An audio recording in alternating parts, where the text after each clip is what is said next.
We are live for this week's Flippinar. I have my girl Adria with me this week. Welcome to everyone. Just a couple of minutes late, but we are here.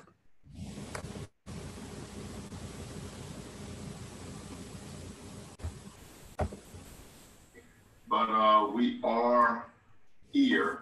So I need to get this off. Let me see. Okay, one moment on the link, Adria, but welcome to everyone again. Real quick here, I must add the link to Flippinar.com so everyone can access, make it a little easier, boom, so we're there. So again, we're live for this week's Flippinar. Welcome to those that are already here, for those that will show up, for those that will see it later. But again, welcome to this week's Flippinar. I am Ty, aka the Flip Man, with my co-host / producer, AP for short. Adrian, how's it going, baby girl? It's going. It's been a busy day. It's like 100+ degrees outside, but I'm dealing with it. That's what's happening. What I was about to say, we're live on YouTube, Instagram, and Facebook.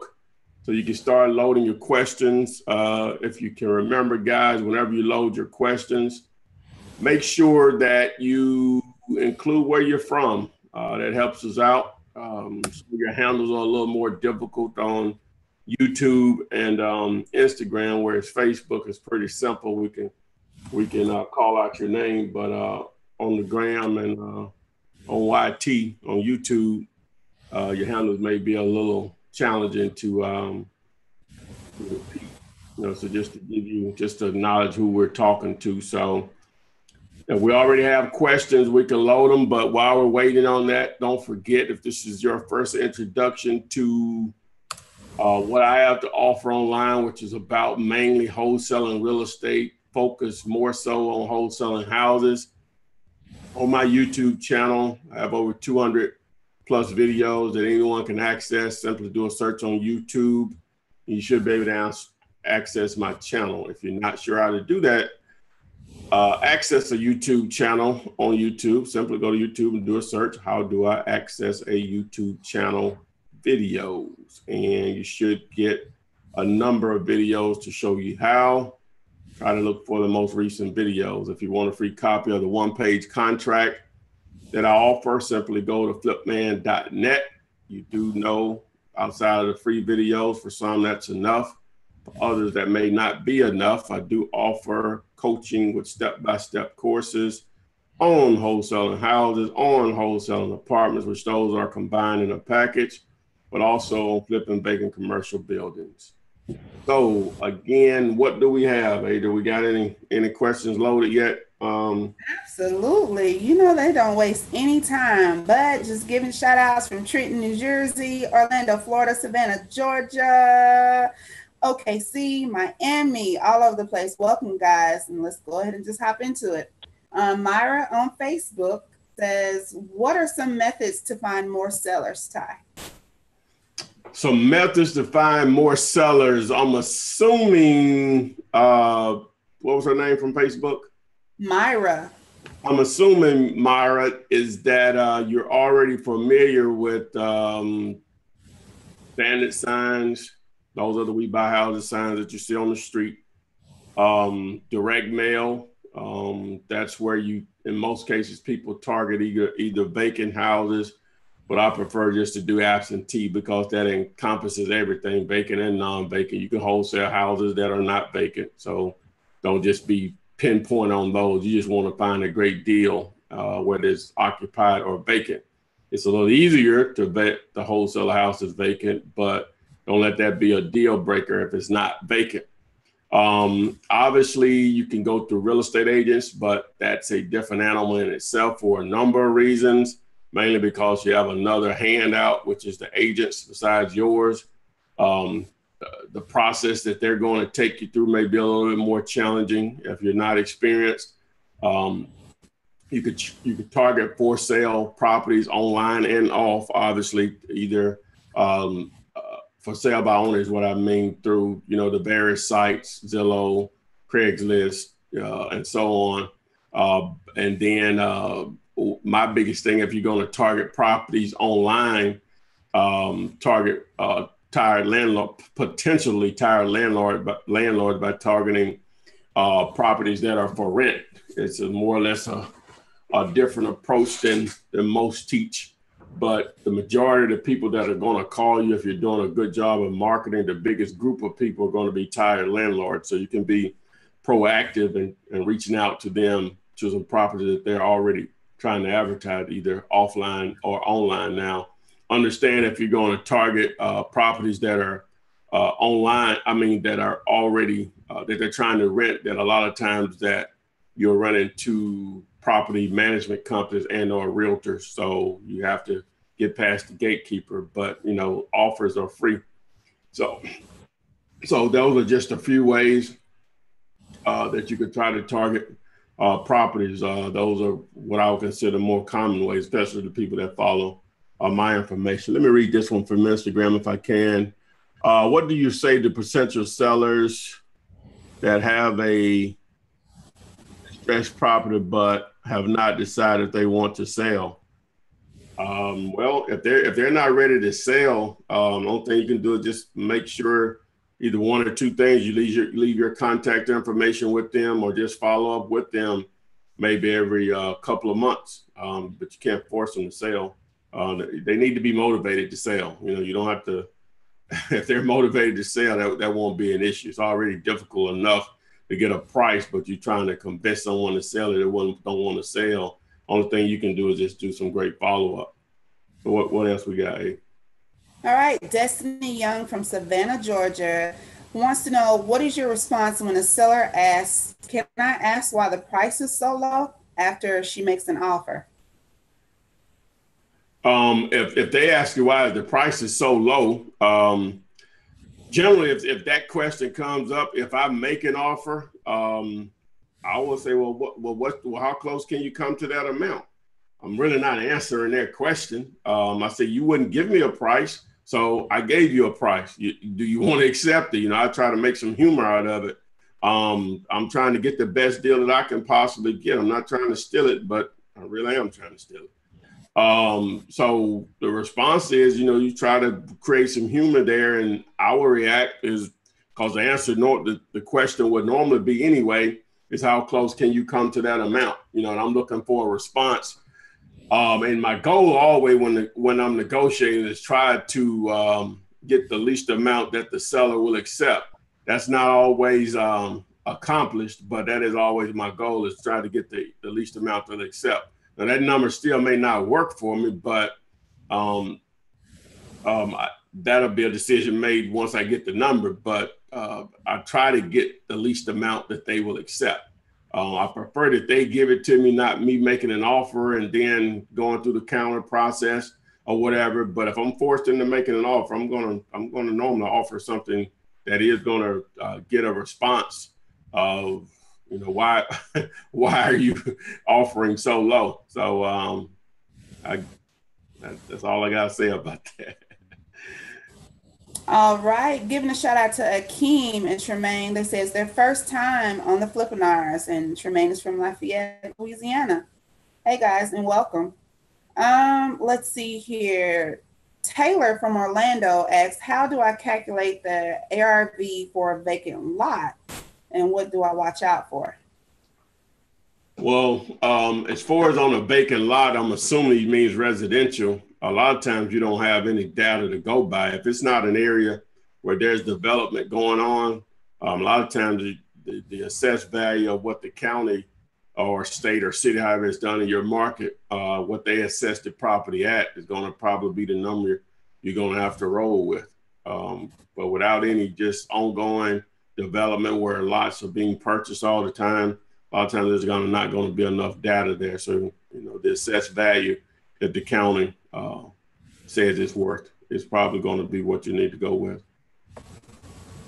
I got one from Instagram. Can I make an offer to a real estate agent and then get it under contract to wholesale?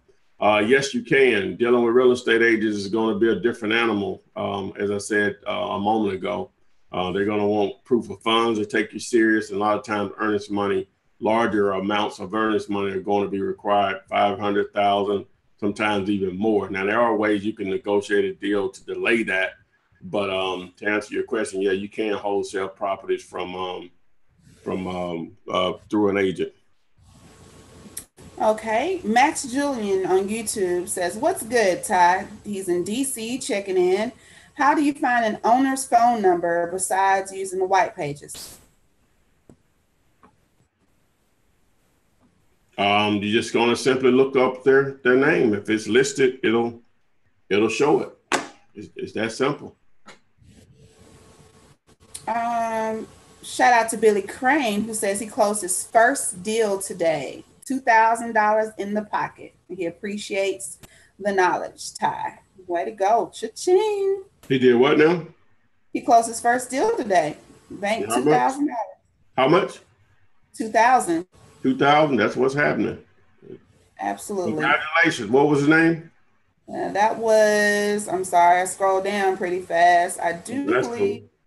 Yeah, I'll come back. I think it was Billy. Let's see here. How do you protect yourself from being cheated out of a deal? Finishing up the question, he says, I understand the concept of JVing, but need a little clarity. Do you go on the original contract with the other wholesaler, or do you use a separate joint venture agreement? I'm going to use contracts. I'm getting into that joint venture agreement stuff. I want to be on an actual purchase and sales agreement, whether it's directly with the wholesaler, obviously with my buyer from producing that. But I don't really get into those joint venture agreements because in reality, I just want to do a purchase and sales agreement. So let me be a little bit more clear. Be a little bit more clear on that. What I mean is that assuming that the wholesaler, number one, is rare I'm going to be in that position anyway. If I'm going to joint venture with somebody, is that somebody's supplying a buyer for me. But if I was going to supply a buyer for someone, then the wholesaler is going to have to be transparent with me. What are you having on the contract for? All right. And so we're going to either agree to he's going to give me a bottom line price that he wants, and then I add on, or we're just going to split whatever is made. That's me. And that's going to all be done through a purchase and sales agreement. And that's not the only way to do it. I'm just telling you that's how I want to do it. I know I'm a part of the transaction if I'm with a purchase and sales agreement. A JV, so-called JV agreement doesn't guarantee that.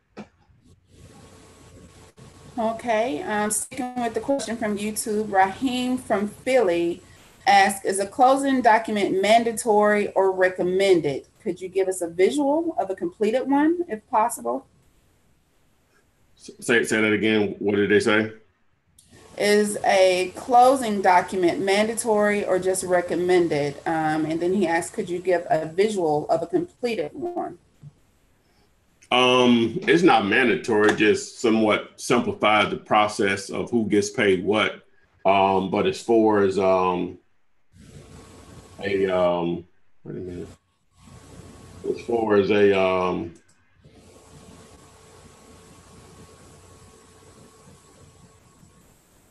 assuming we're still on Facebook. I'm there. I haven't seen any questions since Myra, but I've reloaded it. Hold on, let me make sure here on my side over here too. 1 second, guys. I just want to make sure we're still on Facebook.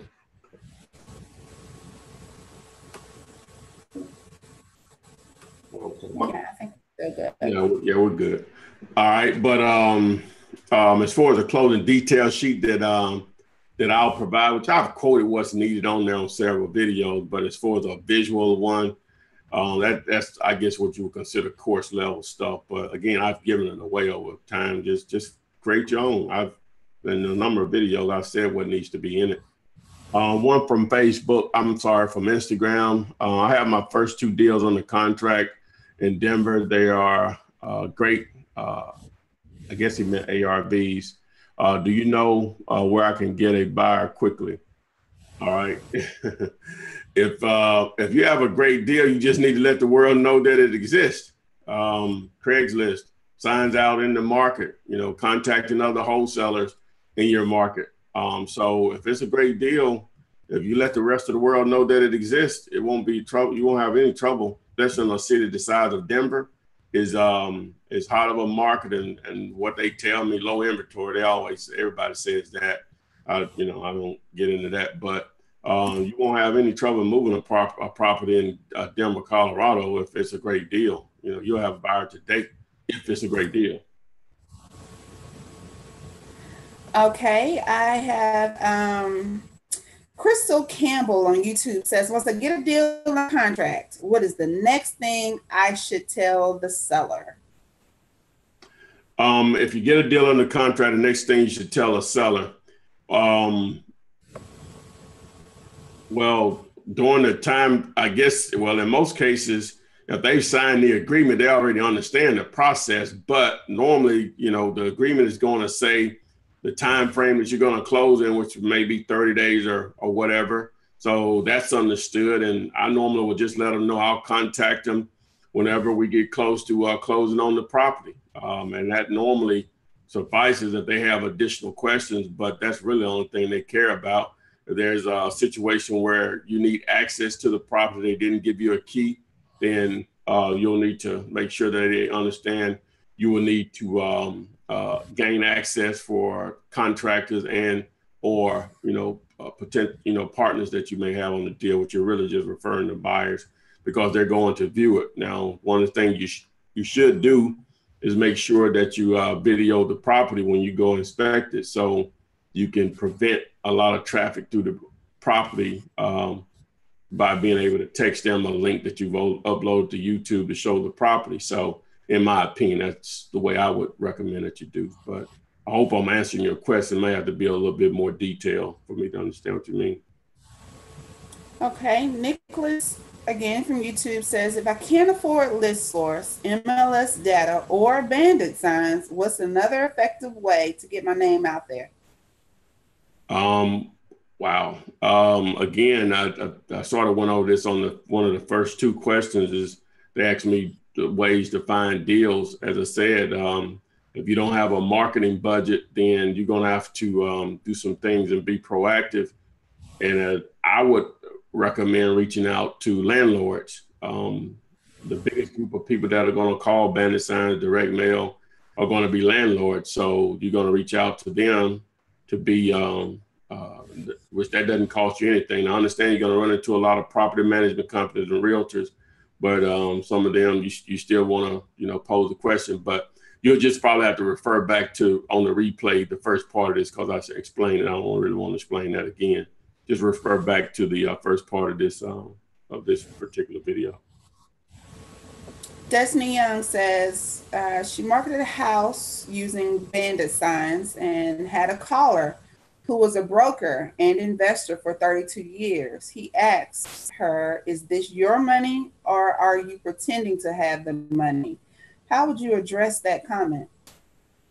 Who asked her that? A broker and investor for 32 years. He responded to one of her homes. What, he was trying to sell a property or buy one? Probably sell. I'm like, yeah, I got, yes. Number one, somebody like that is not even going to be motivated. Number one, that's just not a question a motivated seller is going to ask. So whatever you want to tell them is good. But when they call me acting smart like that, I get smart back with them because there's not going to be a deal there. It's just not. So whatever you want to tell them. Now, if you ask me what I would tell them, like, yeah, I wouldn't call you to be waste. I wouldn't waste my money and time if I'm not in the business of putting deals together and buying houses. It wasn't free. I'm assuming she sent a direct mail piece or something, or she didn't say. Oh, he responded from a bandit sign. A bandit sign. That stuff costs me money. You just be clear with them, firm. Don't be afraid. Either they're going to do it your way, or you move on to the next person. But when they call some old smart comment like that, I love when they call me acting a fool like that. It just make my day. Got one from my Instagram. Well, a couple. Well, one. Let me see. What happens if I don't close in time? Well, you go back to the seller and ask for more time, and they give it to you. You go back to the seller and ask for more time, and they don't give it to you. If they don't give it to you, then you move on to the. You thank them for their time and move on. They keep your earnest money. It's pretty much that cut and dry. Another one from Instagram. You may have to ask. Let me see here. Is there any website I can use to find amount of existing mortgage on a property? Not really. That's information that you can get from the seller. It's going to have to come out anyway if you get close to closing a deal. So most people have a ballpark. That's all you need is a ballpark on it. I'm assuming that's what you're needing it for because you have a deal in place. You may have to be a little bit more clear. That was a question from Instagram. Okay, let's see here. Sticking with YouTube, I don't have any questions on Facebook as of right now. Do you recommend buying tax liens that are past the redemption period, but not quitted? I'm not sure what that is. We'll just say buying tax liens that are past the redemption period. And that's from Cindy. Okay, Cindy says should you buy a tax lien beyond that redemption period? I'm assuming that she mean actually buying the property. Yeah, if it's exceeded let me back up. Each state is different on that now. So you need to understand your process in your state. Assuming you're asking about gaining actual ownership of the property. So just make sure you understand that fully because it can be a little complicated and it costs you a little money to get actual ownership where it can be resold with a warranty deed. But again, you need to just be really sure on how that works. So I can't answer that question because I don't know your state laws, and they're all different. All different. I know it's really, really difficult here. It's a really long wait period here. Someone asked on Instagram about 30 days or whatever. You need to repost that one. Another one from Instagram. I wanted to know the existing mortgage so I know to offer on a property that still has a mortgage without asking the property owner. Now you don't even worry about that, man. Just gather the information. That just should be one of the questions that you ask. Most people know they can't sell below their mortgage. They can't. Most people just know that. You'll have a few that don't, but the numbers are going to be the numbers. So don't if the mortgage is there, but again, they're taking that into account whenever they give you a price. And most people are just going to be transparent about it anyway. If you talk to enough people, you'll know what I mean. Okay. All right. Alex from Cleveland asks, do I have to wait for the title company to clear the title before I try to sell the house? He says, please answer because I've been trying to find this out.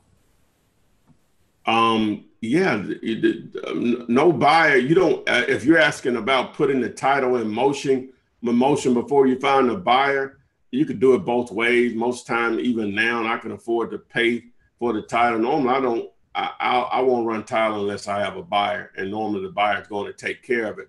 Now, some of them are drag their feet, and I'll go ahead and get it in motion and get it going.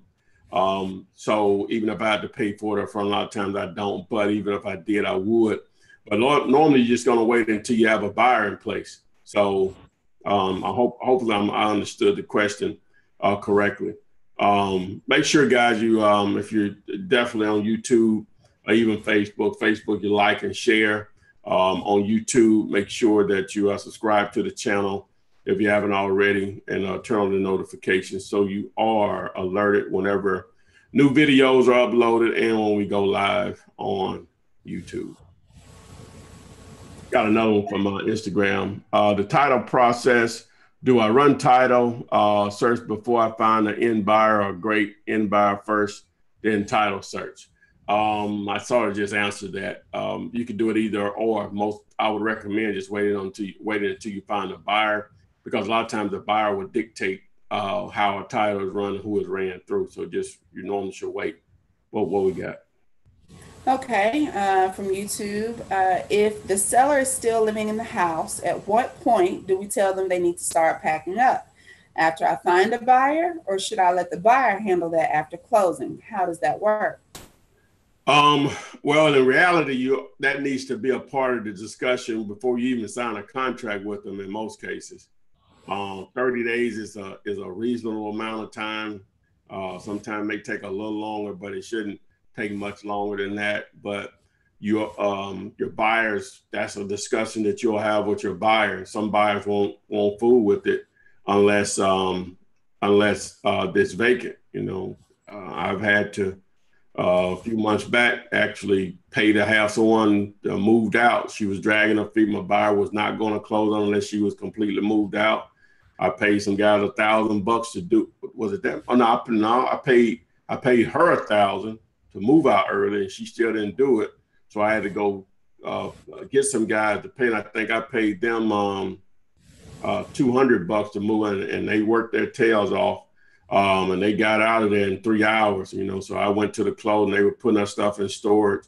But so to answer your question, sometimes buyers won't do it, but look, the great thing that may not be the only buyer interested. So you just make it work, just make it work. Sometimes you may have to hold money back until they move out. If it's the actual owner that's still in there, hold it in escrow. I mean, like 5-10 grand to make sure that they move. I give them an incentive to go ahead and make sure it happens. But the worst thing you want to happen, or a buyer wants to happen, is they buy the property and someone squats. So that does happen. All right, Demarin on Facebook, you did ask what is the next step after you get the property under contract, but we asked that at about maybe the 5-minute mark of the video. So once we're over, just go back and you'll find that answer, I guarantee you. Ty, but you have several people that are asking, what are your thoughts on probate properties and pre-foreclosures? Well, on probates, that process, it's tedious. Take some patience. I guess anything like that, whether both of them are, I'm sorry, short sale, then both of them are tedious. It takes a little patience, and hopefully there's a deal there. If you're going to do those, I recommend you do a bunch of them at once. You need to be really organized, a lot of follow up with both. Not my thing. I don't target either one of them. If they come my way and it's easy to do the deal, no different than any other deal as far as time frame, then I'll do it. But if I got to jump through the hoops, then I'm normally not going to be interested. But people make their entire living on doing those. I don't have the patience for them. On what it takes to either research and or follow up, dealing with short sales, dealing with lenders. They'll hold you out 60, 90 days and come back with a price that you worked on and the price doesn't work. I can't work like that. I would have been out of this business if I had to depend on doing it that way. So, but again, you can make money. People make their entire livings doing it that way. It's just me. I just not my preference. If I'm going to do that type of mark absentee, generally takes care of all of that. In my opinion, as far as what will come your way on those types of deals, if it comes my way, and again, if it's a pretty simple process, then I'll do it. But if I have to go through jump through the normal hoops that it takes to do both of those, I'm normally not going to be interested. Another one from Instagram. Will a real estate agent still allow me to set the life of the contract for my due diligence, 30 days, etc.? Everything's negotiable. The agent can't prevent you from making an offer like you want it. Now, they may have some influence over the actual owner of the property and giving their opinion on, hey, we don't want to do this deal because of these terms, blah, blah, blah. But, legally, they're supposed to present the offer. Now, again, they may present it with their negative input, and that may affect whether the seller accepts it or not. But yeah, you can make whatever offer you want.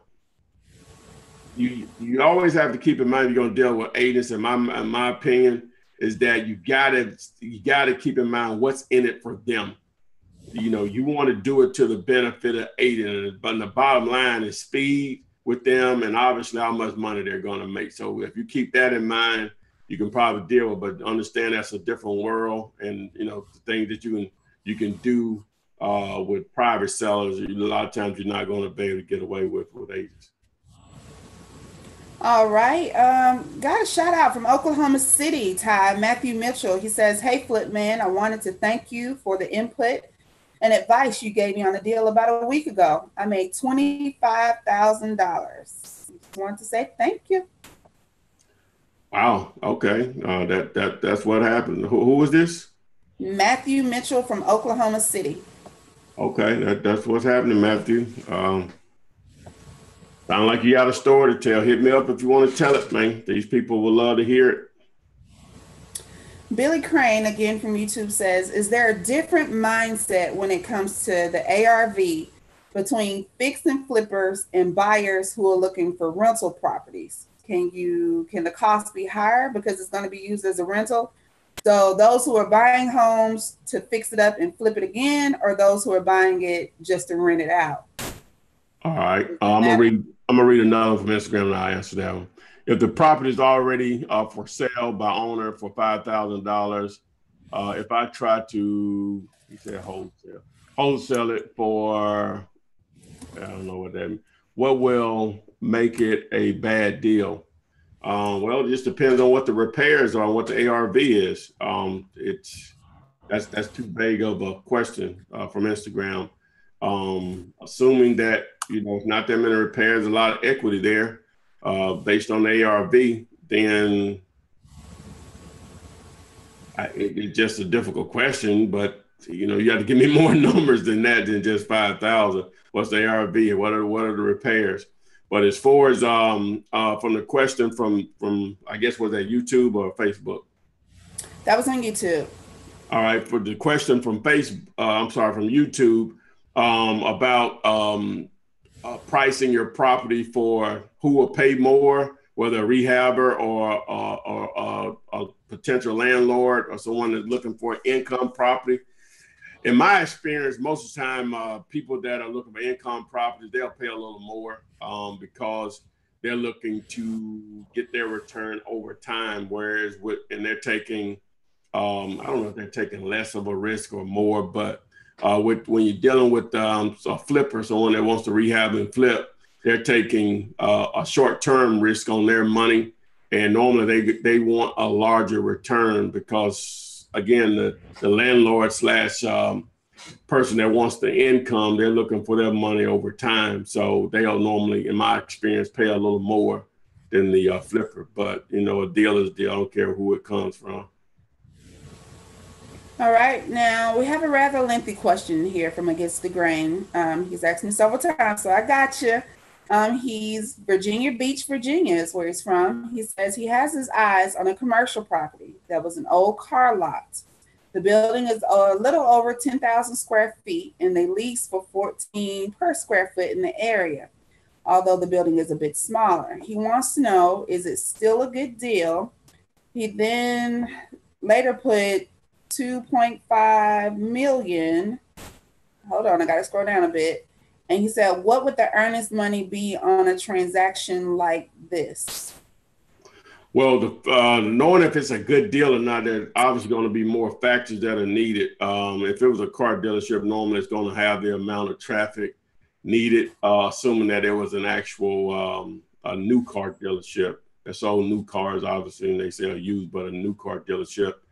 I always ask my students on those properties, what's next door? Without knowing that, a lot of times it's difficult. Not that it's a deal breaker. You need to know the traffic count, the lot size, which obviously, not obviously, but more than likely, if it was a car dealership, it's probably over an acre, probably closer to 2, if not more. So there's several factors that go into that. As far as the earnest money that'll be needed to put down on 2.5 million, you can use the number 1%, which that would be 25,000. Would be a good number, but all that stuff is negotiable on how that's done. So let me see what we got on Instagram here. If the property is already for sale, the owner wants 5,000. The ARV is 35,000. If I try to wholesale it for 10,000, that's still to be a good deal. Okay, you left out the repairs there. But normally on a property that with an ARV that low, it almost can't need any repairs. There's no money there. Any significant amount of repairs, all the money is gone. It's just going to be difficult to wholesale. So it needs to be in really good condition with an ARV that low. All right, from Facebook, Mr. Napoleon Hill says, are there any tips for getting internet leads, how to find them or get them to find you? Are Facebook ads any good? Read that again. Napoleon Hill says, do you have any tips for getting internet leads and how to find them or get them to find you? And are Facebook ads good? Well, with a website, no one will know about it unless you're sending people there through either Google AdWords, either Facebook ads, which I haven't technically figured out that for houses, finding sellers. I've done a little. Maybe I just didn't give it enough time because I did get a few leads. Maybe I just didn't just give it a long enough term to really test it. So. But as far as with internet leads, yeah, your site and, getting traffic there, if you brand it enough through your direct mail, bandit signs, and obviously, as I said, Google AdWords, and then Facebook ads, you can get traffic there, but it just tends to be a lot more expensive, when you're trying to get leads from the net. Now, I know a little, probably a little bit more than most. It's just a different animal out there. And doing SEO, if I could figure that out, I'll probably be doing something totally all together. You know what I'm saying? You can get on the top searches for Google just organically. If people may not know what I'm talking about, but that changed everything. I don't care what industry you're in. So. But it normally costs you money to get people to your site and to generate leads from it. Okay. Sydney asks, are you having to offer more on your deals due to sellers having multiple offers from other investors? Say that again. Are you having to offer more on your deals due to sellers having multiple offers from other investors? Okay. Competition from other investors on properties. You know what? That doesn't happen a lot. A lot of times people have spoken to someone else before they get to you. It doesn't happen a lot. I put it like that. They don't make me aware of it. Let me just say that sellers. They may have talked to someone, months or weeks ago or whatever, but it's not like I'm competing for a deal with other wholesalers or whoever. Just every call I get, nothing even close to that. And so, and normally, like I had a guy call and he said he was having everybody to show up at his house he was out of town and he was coming to town on one day and, come in, I'm not even going to go on something like that. I'm not going to be it. I can just tell you, not knowing, especially not like that where everybody shows up at the same time. I'm just not going to do that. It's not my thing. It's just not. Let me read this one from the Graham. In order to determine rehab costs, you need to have a basic knowledge about renovations, what to look for during inspections. You can also have GC give you the opinion on the cost. Someone was asking a question on that. But what I was going to say, I saw the other question from Instagram. I have a video on there. Just do estimating repair costs for wholesaling houses, and I break it down a little bit more. There's a site you can use. I think it's remodelingcalculator.org. I think it is. On that video, it shows, it's a good site to give you an idea of what the repair costs are. Remember, there's not just a one set cost. You just need to generalize just a ballpark number. I was taught to do it in 5, 10, 15, 20,000, $5,000 increments, basically. So using that calculator, you can go in and just see what a house needs. It needs new floors. It needs to be painted. You just need to know the square footage in a lot of cases. So using just that calculator online, make sure that you don't get caught up in the submitting your zip code and all that stuff, because I guess the site lives because they try to produce leads for contractors in your market. So, but anyway, so again, I have a video on that. You can check it out on YouTube. Estimated repair cost for wholesaling houses. You should run into it. Okay, Off-Roader on YouTube says he goes to his first closing in about a week, but the buyer's contract expires before that. If he pulls out, do I still get the earnest money? The paperwork is already with the title company. All right, say that again. First closing in about a week. The buyer's contract expires before that, before the closing date. If he pulls out, does he still get the earnest money? And the paperwork is already at the title company. To answer his question, so he's saying if the buyer's closing date expires and the earnest money is there already at the closing at the title company. So technically, yeah, if there's a clear title and assuming your verbiage in the contract that you signed says that, then yeah, you're supposed to be able to collect on the earnest money for that particular property.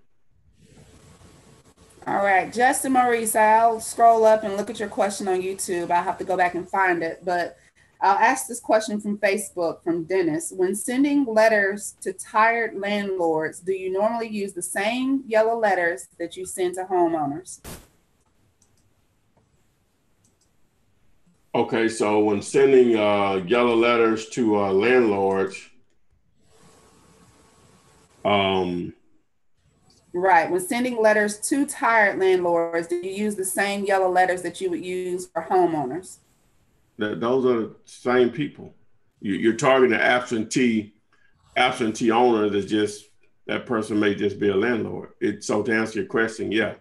So you're just ordering, when you're doing direct mail, you're just buying a list. You don't know if it's a rental property, it's a second home, it's the house that, it's just an absentee list. So you don't know what the situation is. But if you were going to target, but again, you're just buying an absentee list, and whatever comes back, whether it's a tired landlord, divorce, too many repairs, whatever their situation is and why they're calling you to sell, you just take it as it is. But to answer your question, yeah, the information is the same. That's for the verbiage on the letter. All right, Justin Maurice's question is, he says he has a property he spotted, and he called the tax assessor and found out the property is under bankruptcy. But someone told me he can still sell. What should be my next step? And he's from New Jersey. Well, if the property is still under bankruptcy, you will have to find out from the seller what's the situation on it, because sometimes they can't be sold. So the seller may have to put you in contact with their attorney, and they will be able to break that down for you. But you would have to know this before you waste your time. Is it sellable? Because it may be tied up in the entire bankruptcy, which normally they are. So their bankruptcy attorney should have this information. Let me read one from Instagram. Talk about an approach to REO agents on a hot property to get them to hint on what I will take to get the property. Most REO agents already have an investor in pocket for insider information.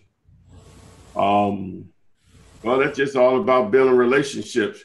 They have to know that you're a player if they're going to reach out to you to let you know about an REO property.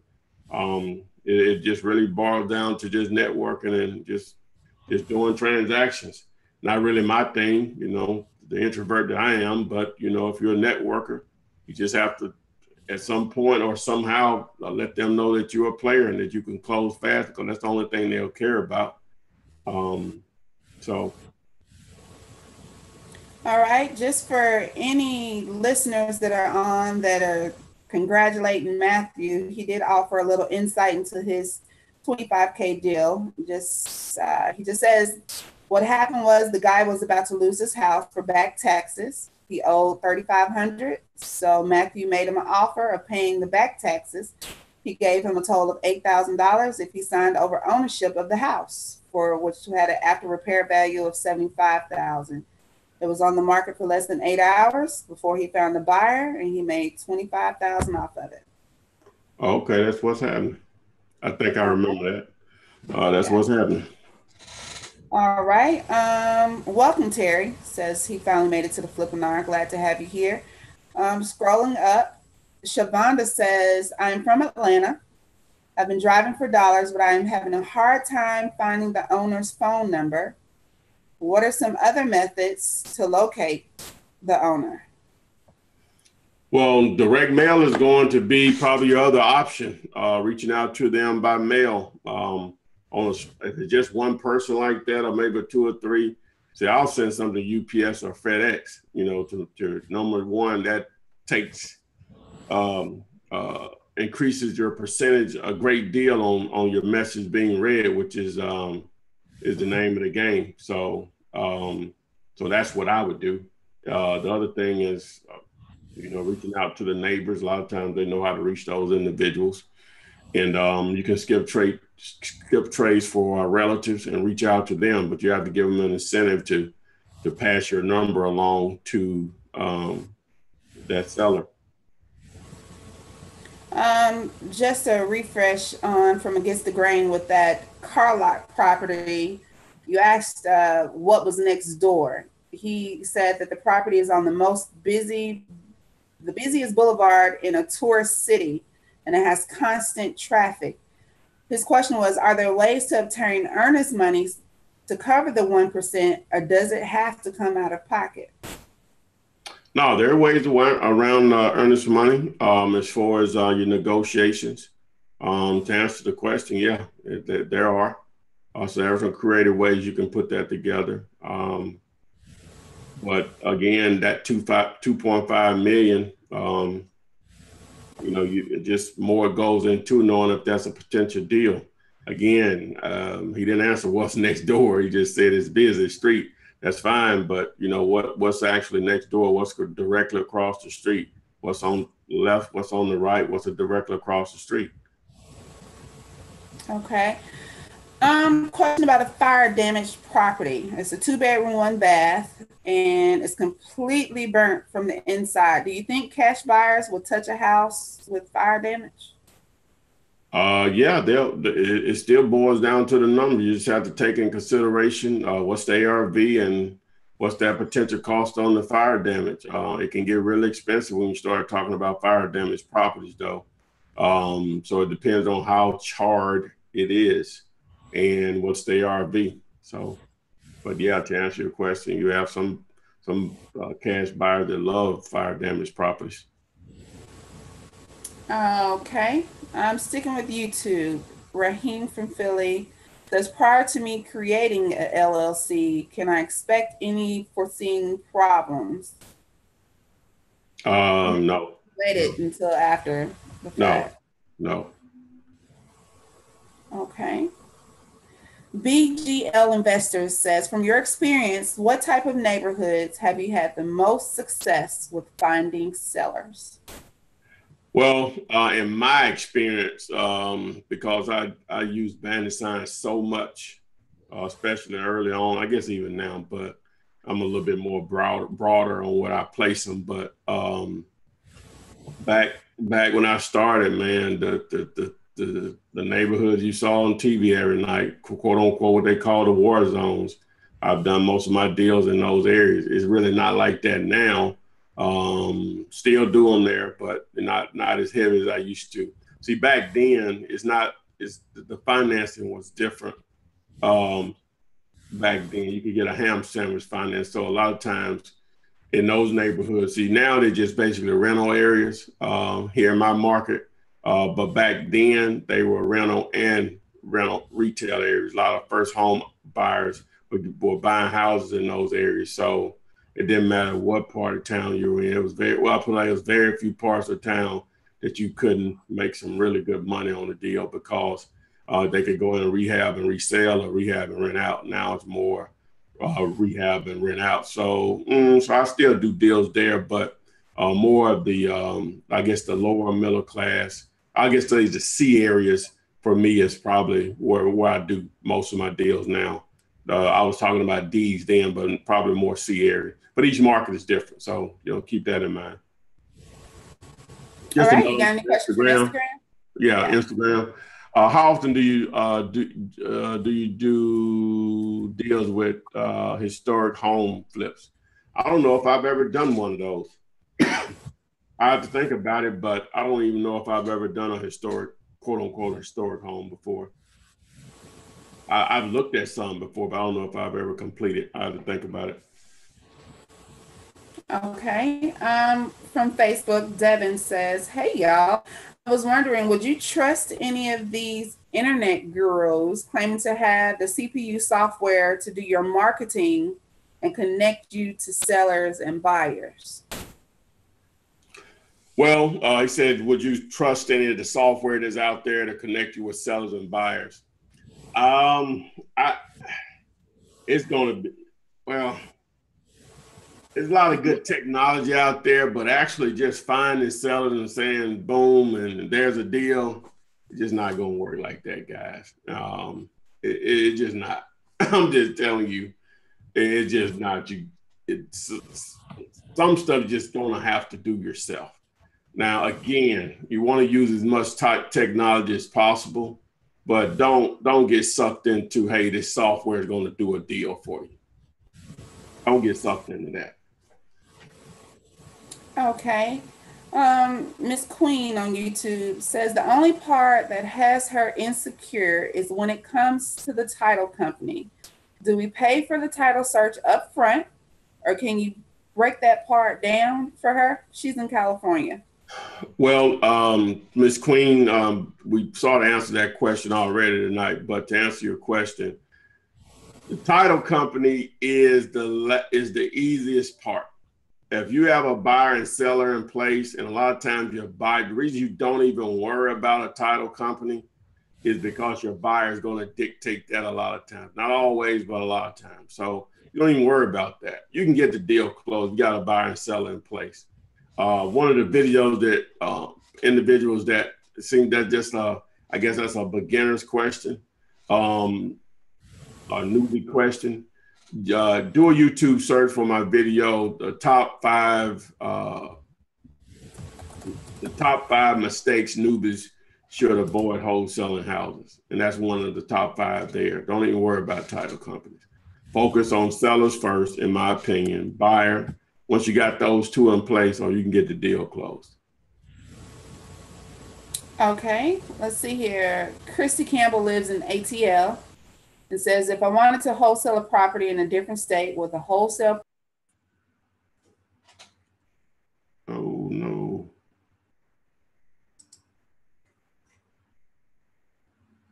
Hello?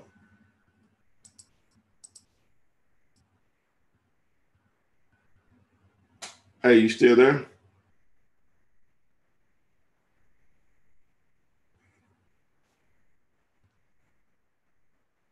Oh, I think Adrian was disconnected on the YouTube side of the game. Can you still hear me in Facebook, Adrian? Anyway, we were about to round it up anyway. So Adrian was disconnected on YouTube. So we'll go ahead and end this particular Flippinar. Not sure what happened there, but she got knocked off. So again, I appreciate everyone showing up this week. We'll be back on next week again, and we'll see you on the flip side.